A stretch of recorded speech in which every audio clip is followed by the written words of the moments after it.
दो दोस्तों की कहानी। रोहन और अर्जुन दो अच्छे दोस्त थे जो बचपन से ही एक दूसरे के साथ पढ़ाई करते थे। वे एक ही स्कूल में पढ़ते थे और एक दूसरे के साथ बहुत समय बिताते थे। वे एक दूसरे के साथ खेलते थे, एक दूसरे के साथ पढ़ाई करते थे और एक दूसरे के साथ अपने सपनों को साझा करते थे। वे एक दूसरे के साथ बड़े होते थे और उनकी दोस्ती हमेशा के लिए बनी रहती थी। लेकिन जब वे बड़े हुए तो उनके रास्ते अलग अलग हो गए। रोहन ने व्यवसाय में करियर बनाने का फैसला किया, जबकि अर्जुन ने राजनीति में करियर बनाने का फैसला किया। जैसे जैसे वे अपने करियर में आगे बढ़ते गए, उनके बीच प्रतिस्पर्धा बढ़ने लगी। रोहन ने अर्जुन को अपने व्यावसायिक हितों के लिए खतरा मानना शुरू कर दिया, जबकि अर्जुन ने रोहन को अपने राजनीतिक विरोधी के रूप में देखना शुरू कर दिया।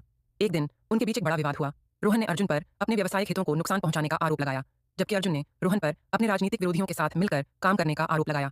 रोहन, तुमने मेरे व्यावसायिक हितों को नुकसान पहुंचाया है। अर्जुन, नहीं, तुमने मेरे राजनीतिक विरोधियों के साथ मिलकर काम किया है। उस दिन के बाद रोहन और अर्जुन दुश्मन बन गए। वे एक दूसरे के साथ बात नहीं करते थे और उनके बीच की दूरी बढ़ती जा रही थी।